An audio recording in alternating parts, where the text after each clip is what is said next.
The year is 2024. In a crowded compound in Surulere, Lagos, a going-away party is in full swing. Afrobeats is loud enough to shake the zinc roof.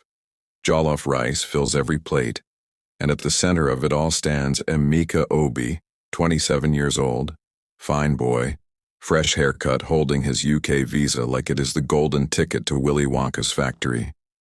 His mother, Mama Emeka, is crying but smiling through it. His father has killed a goat.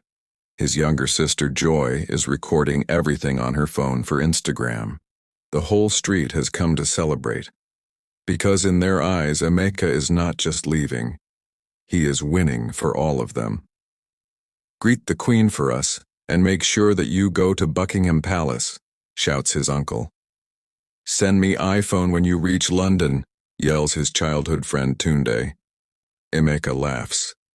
He does not know it yet, but this night will be the last time he feels truly rich.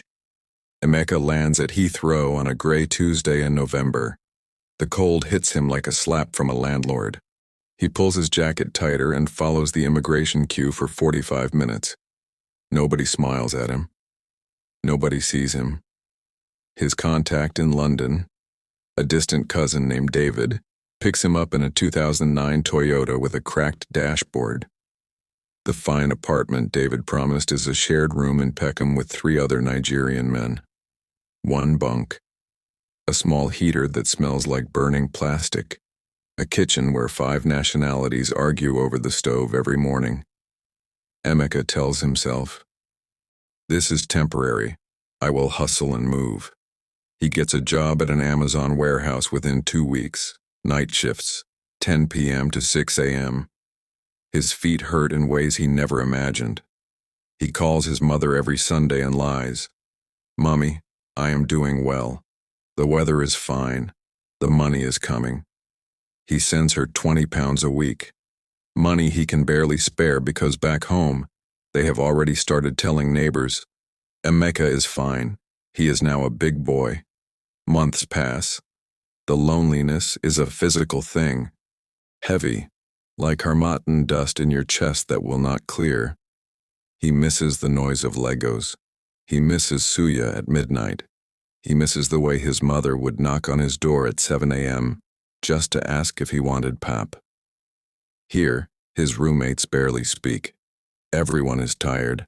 Everyone is surviving. He starts posting on Instagram smiling photos near red phone booths, Buckingham Palace, the Thames. The likes pour in from Nigeria. "Big man. My Oga in London." He smiles at his phone. In the dark of the warehouse and feels 18 months in, everything breaks at once. His visa extension is denied. A paperwork error, something his employer filed incorrectly. He has 30 days to leave or become undocumented. He calls 3 lawyers. The cheapest quote is £3,000 he does not have. His mother calls that same week. She is sick. The hospital in Surulere wants 400,000 naira for treatment. His father's voice on the phone sounds like a man trying not to drown. Emeka sits on the floor of the Peckham room and counts his savings. £800. After 18 months of night shifts, of no weekends, of rice and sardines, of lying on every phone call, £800. He cries for the first time since he left Nigeria. Properly cries, the way men cry when they think nobody is watching. David, coming home from his own shift, sees him and simply sits beside him on the floor without saying a word. Sometimes, in this diaspora life, that is all you can do for someone, just sit. Tunde calls from Legos that night. He has just bought a second-hand car. He has started a small logistics business. He is talking about renting his own flat in Lakey Phase 2. "Lagos is hard, but we dey move," Tunde says.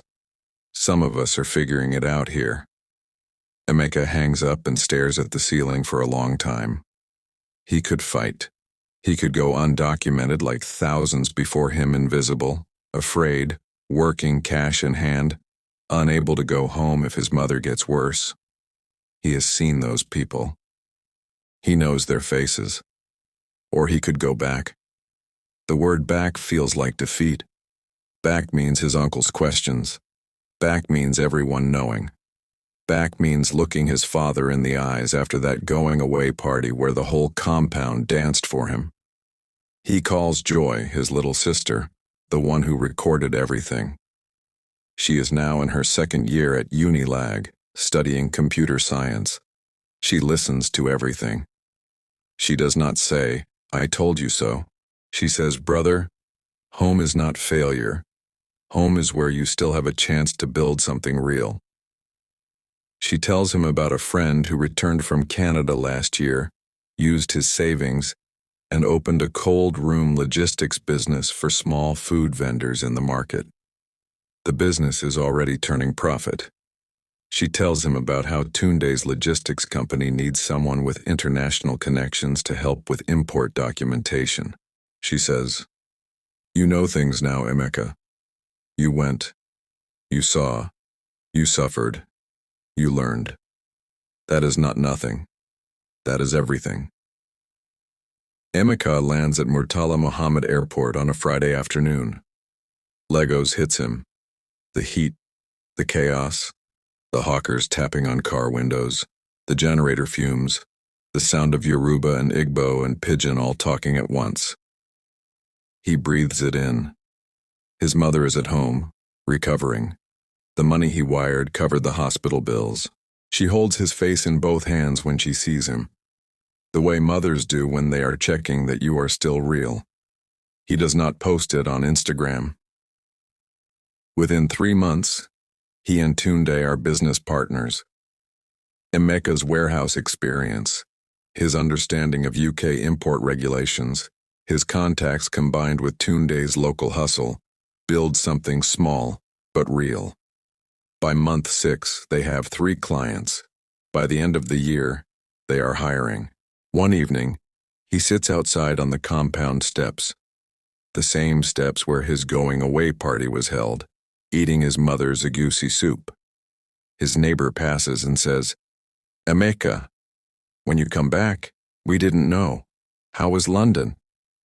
He smiles and says, "London was my school." He doesn't explain further. Some lessons are too expensive to summarize. Nigeria has always been both the wound and the medicine. Millions have left chasing a dream stitched together from other people's Instagram photos. Some make it, many survive, and some, the brave ones, the wise ones, come back and build the very thing they were running toward. The Japa question is not, should I go? The real question is, what will I do with what I learn wherever I end up? If this story touched you, drop a comment. Tell me, would you go back or would you stay? And if you've been through this yourself, your story matters. Share it below.